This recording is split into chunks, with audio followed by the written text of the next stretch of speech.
প্ৰিয় শ্ৰোতা বন্ধুসকল, আপোনালোকে শুনি আছে আচাৰ্য চাণক্য বিৰচিত নীতি শতকৰ খণ্ডটি। আপোনালোকে অনুগ্ৰহ কৰি মনোযোগেৰে শ্ৰৱণ কৰক। হস্তৌ দান বিবৰ্জিতৌ শ্ৰুতিপূতৌ সাৰস্বতদ্ৰোহিণৌ নেত্ৰে সাধু বিলোকনেন ৰহিতে পাদৌ ন তীৰ্থংগতৌ অন্যায়াৰ্জিত বিত্তপূৰ্ণমুদৰম গৰ্বেণ তুংগং শিৰো ৰে ৰে জম্বুক মুঞ্চ মুঞ্চ সহসা নিচম সুনিন্দং বপুহ। যিজন লোকৰ হাত দুখনে দান কৰি পোৱা নাই, যাৰ দুয়ো কৰ্ণই বেদ শুনা নাই, দুয়ো লোচনে সাধু লোকৰ দৰ্শন কৰা নাই, যাৰ দুয়ো চৰণে তীৰ্থ ভ্ৰমণ কৰা নাই, যিজনে অন্যায়ভাৱে অৰ্জিত ধনেৰে পেট পূৰণ কৰি অহংকাৰতে মূৰ দাঙি চলে, হে শিয়ালৰূপী নিজ মনুষ্য, তোমাৰ এই নিজ আৰু নিন্দনীয় শৰীৰ ত্যাগ কৰা। পত্ৰং নৈব যদা শৰীৰ বিতপে দস্যু বসন্তস্য কিং নলোকপ্যৱলোকতে যদি দিবা সূৰ্যস্য কিং দূষণম বৰ্ষা নৈব পতন্তি ছাতক মুখে মেঘস্য কিং দূষণম যৎপূৰ্বং বিধিনা ললাট লিখিতং তন্মাৰ্জিতং কঃ ক্ষমা। বসন্ত কালত যদি শিৰিষ গছত ফুল নুফুলে, বসন্ত ঋতুৰ গাত কি দোষ? ফেঁচাই যদি দিনত নেদেখে, তাত সূৰ্যৰ গাত দোষ কি? চাতক পক্ষীৰ মুখত বৰষুণৰ পানী নপৰিলে মেঘৰ কি দোষ? বিধাতাই পূৰ্বতে কপালত যি লিখিছে তাক কোনে মচিব পাৰে?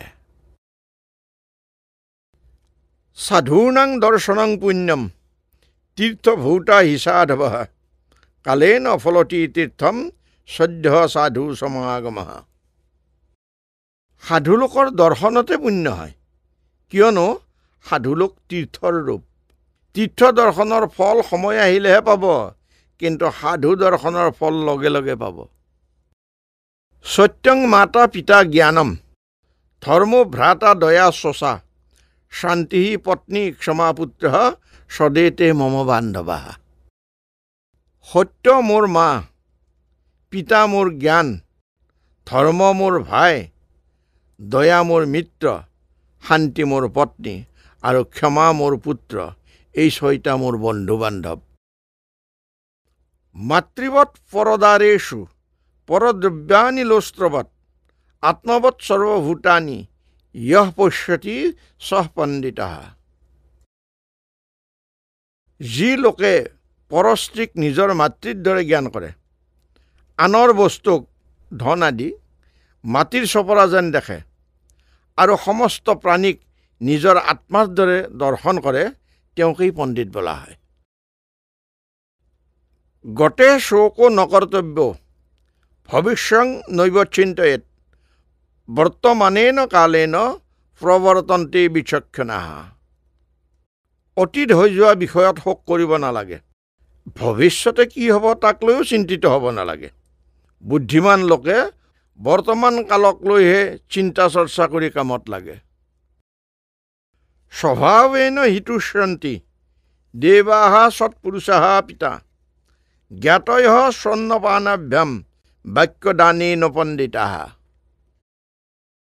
দেৱতা, সাধুলোক আৰু পিতা স্বভাৱৰ দ্বাৰা সন্তুষ্ট হয়।